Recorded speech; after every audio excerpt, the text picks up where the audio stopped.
اعوذ باللہ من الشیطان الرجیم بسم اللہ الرحمن الرحیم لا يحب اللہ الجہر بالسوء من القول الا من ظلم وقال اللہ سمیعا علیما۔ اللہ کو پسند نہیں کسی بری بات کا ظاہر کرنا مگر جس پر ظلم ہوا ہو۔ وقال اللہ سمیعا علیما، اور اللہ تعالیٰ ہی سننے والا اور جاننے والا ہے۔ یعنی اللہ تعالیٰ بری بات زبان پر لانے کو کسی کے لیے پسند نہیں کرتے بجز اس کے، یعنی اس مظلوم کے جو اپنی شکایت کرنے لگے تو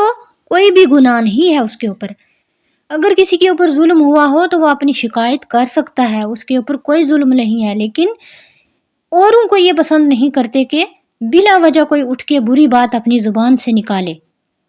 وقال اللہ سمیعا علیما، اللہ تعالیٰ سننے والا ہے۔ اللہ تعالیٰ نے یہ فرمایا کہ میں جو مظلوم ہے اس کی سننے والا بھی ہوں اور اس کو جاننے والا بھی ہوں، یعنی جو اس کے اوپر ظلم کیا گیا ہے اس کو بھی میں جانتا ہوں اور دیکھتا بھی ہوں۔ اس میں اشارہ ہے کہ مظلوم کو بھی خلاف واقعہ کہنے کی اجازت نہیں ہے، یعنی جو ہوا ہو وہی کہہ سکتا ہے، اس سے بدل کر کوئی بھی وہ بات نہیں بول سکتا۔ ان تبدو خیرا او تخفوه او تعفو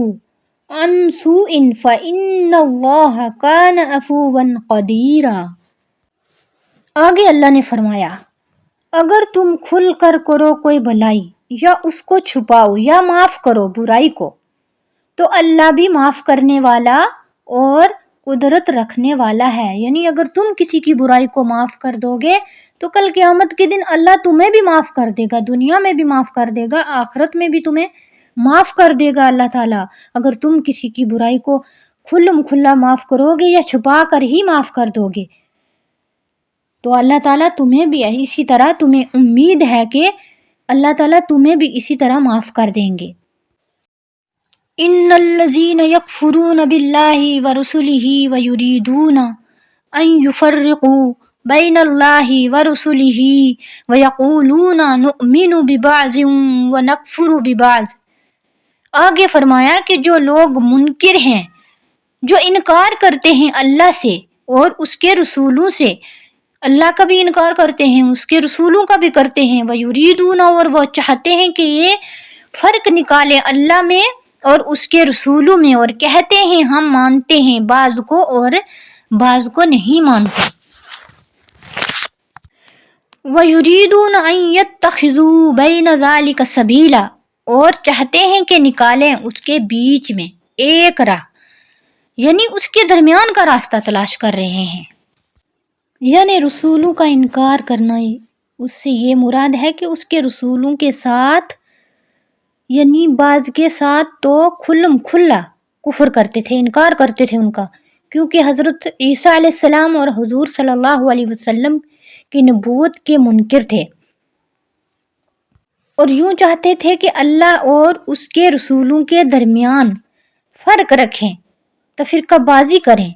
اور اپنے اس عقیدے کو زبان سے بھی کہتے ہیں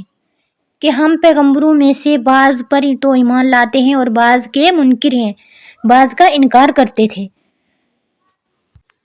اس بات اور اس عقیدے سے اللہ تعالیٰ کے ساتھ بھی کفر لازم آ گیا ہے اور سب رسولوں کے ساتھ بھی، کیونکہ اللہ تعالیٰ اور ہر رسول نے سب رسولوں کو رسول کہا ہے۔ جب بعض کا انکار ہوا تو اللہ تعالیٰ کی اور بقیہ رسولوں کی تکذیب بھی ہو گئی، یعنی جو کہیں گے کہ ہم نے بعض کو مان لیا بعض کا انکار کر دیا تو وہ سبھی کی ہو گئی، کیونکہ وہ بھی اللہ کے ساتھ بھی انہوں نے کفر کر دیا۔ اور ایک راہ یہ بناتے تھے کہ بیچ میں ہم ایک راہ بنا لیں کہ آدھوں کا انکار کر دیں اور آدھے کے اوپر ہم ایمان لائیں، تو سب پر ایمان رہے، جیسے مسلمان سب پر ایمان رکھتے تھے اور نہ سب کا انکار کرتے تھے جیسے کہ مشرکین کرتے تھے۔